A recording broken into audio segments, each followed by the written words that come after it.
我和大胖媳妇接到了一个节目的邀约，邀请我们夫妻俩去一个挺盛大的晚会，唱一首歌。可以唱的歌曲有好几个，我们还可以挑。当时吧，我有点犹豫，我觉得大胖媳妇汉语太不好了，别说人家还想让我俩真唱，就哪怕是随便他假唱，他那口型都对不上。但是大胖媳妇听说了，她非常自信，她说她歌唱的那正经好呢。平时都是因为我只给大家展示她滑稽的一面，都不曾展示她真正的才华。跟我说她想去，就给她2天时间练，肯定没问题。然后我们就在办公室练了一整天。第一首备选曲目是《天仙配》。树上的鸟儿成双对，树上的鸟儿，树上的鸟儿，树上的鸟儿，树上的鸟儿。我当时啊，我真心话，我真是使出我所有的耐心教他的。树上的鸟儿成双对，水青色在笑颜，在笑颜。唱完我们都懵了，然后他问我们，这不跟原唱一模一样吗？中间还有一段我俩需要表演一个小的舞蹈动作。你我好比鸳鸯娘，夫妻双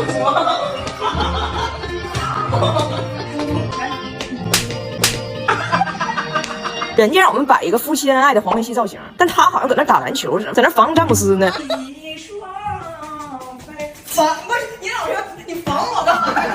完了。但是大胖媳妇认为自己唱的全在调上，我们把视频给导演发过去，导演1小时没回。1小时之后，导演告诉我不行，练下首歌，回娘家吧。大胖媳妇认为自己都能轻松拿捏，非常兴奋，准备去参加晚会，还得盛装出席。一套放假家海尔 X11洗烘套装里，只需洁净科技，洗得很干净，搭配风续航技术，2分钟一换气儿，隔夜衣服不闷臭，烘干机正反转都出风，搭配3D 透视烘干，一干即停，26国语言，大胖媳妇用起来也顺手。现在可供我们选择的歌曲就只剩一首了，叫《回娘家》。大胖媳妇跟着我把歌词练了至少30遍，我真是觉得他歌词记得差不多了，这是我最有信心的一首了。上不上晚会在此一搏了。结果他真的很争气。眼睁着粉他的脸上擦，种一只鸡，打上一只鸡，把我吃上一个哇哇哇呀，咿呀咿呀咿呀儿喂。我说你看你唱那玩意儿能对吗？他检查了一遍，觉得问题出现在 either way 的发音上。眼睁着香粉在他脸上擦，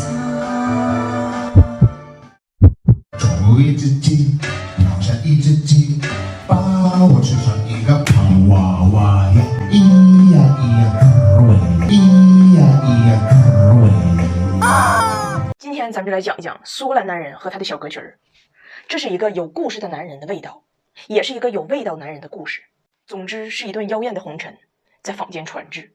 你知道苏格兰小裙是咋穿的吗？我以前只是听传说，从未被认证。那天我被认证了，苏格兰小裙的穿法确实是真空穿法，就是里边啥也没有。就话说我不是北上苏格兰，在格拉斯哥参加吃鸡大赛的过程中，邂逅了一群彪形大汉嘛。就因为我这个蜀身虎胆，被这群好汉带上梁山，就地安排喝了一顿嘛。这其中不是有一个人告我说的，明天你那个参加婚礼，大伙都喝高兴了以后，离穿小裙远点嘛。这个人呢，这姓 Sex， 就是咱们就管他叫老赛。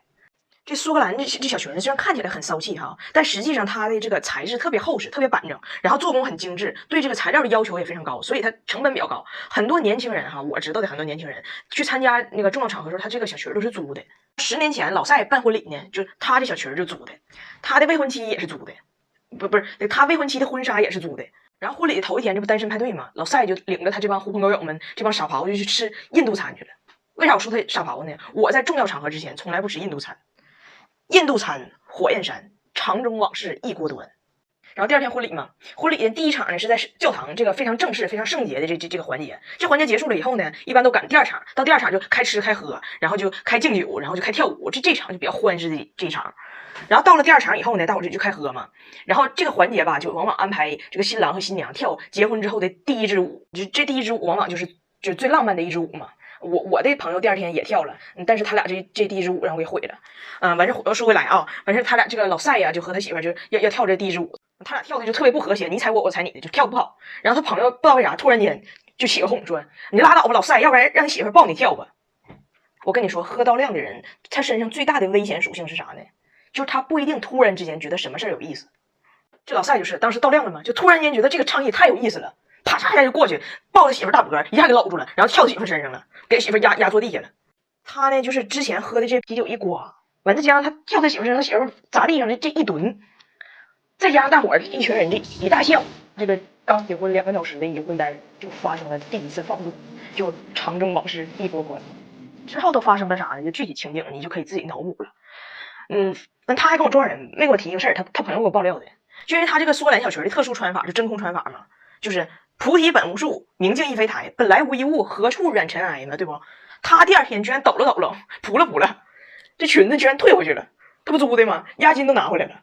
他媳妇这婚纱那是完了，事儿在这个小镇的知名度呢达到什么程度呢？就他媳妇这婚纱退不回去了吧？而且他媳妇留住了，就花钱买了，没办法，花钱买了把这婚纱留住了，之后往出免费租都没人碰，都没人问。而且我听完这故事以后哈，第2天我参加婚礼，我看着穿小裙的，我都保持社交距离。就算穿裙子这个人啥也不干，你知道这裙子的上家是个什么冤孽呀？哥多说一句什么呢？我姓赛嘛，就他后来都管我叫赛喷泉。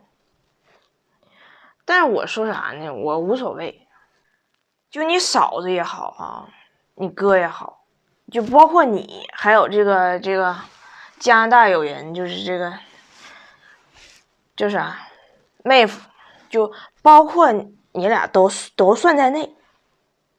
就是哥要说啥呢？就不用后悔，想开了有啥呀？不后悔。我没离吗？不后悔。人间不值得。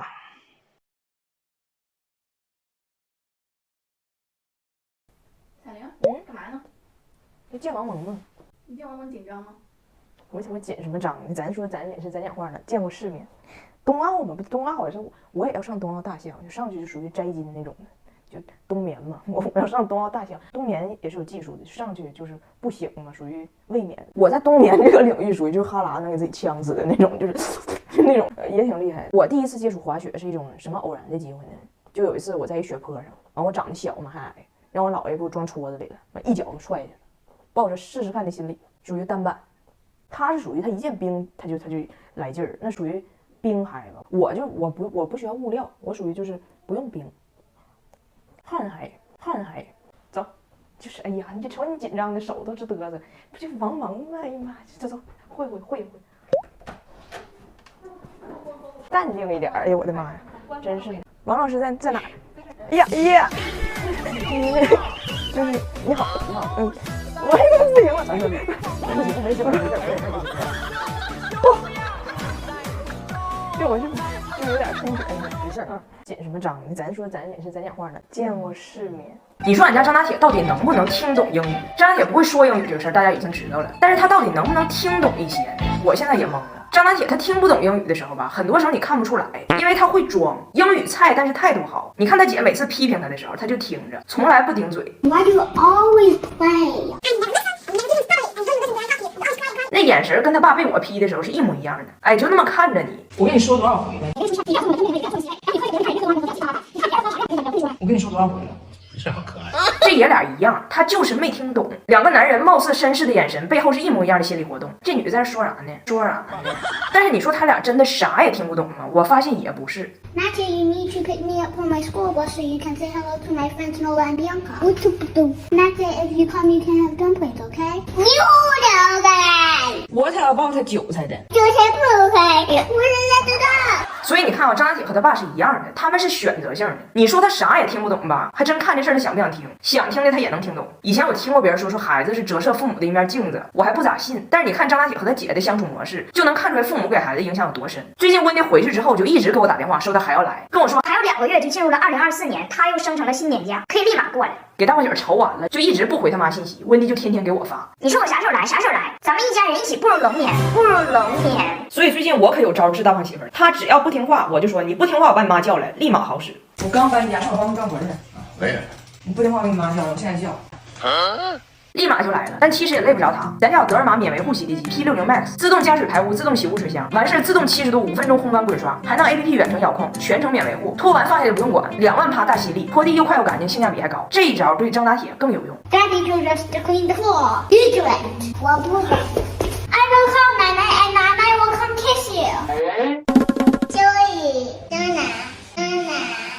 我就跟早达说，我说妈跟你说点掏心窝子的话啊，这个男人呢，他有时候是真听不懂，有时候是装听不懂，还有时候他就是不想听。语言上的威逼和行动上的利诱都需要有，才能将其制服。比如妈妈每次见你爸，浑身都是包子，就这种猪肉和大葱的混合香氛非常好使，让你爸自己都没明白咋回事呢，就五迷三道的。只要妈妈在身边，他整个人就很开心。语言的教唆是有一定壁垒的，但好吃的美食是打破一切壁垒的。早达都听了，但是我忘了跟我这傻闺女说，你拿好吃的驯化男性，前提是你得拿他觉得好吃的。那只狗狗又挖抽抽了，你能打扫的话就给你这个。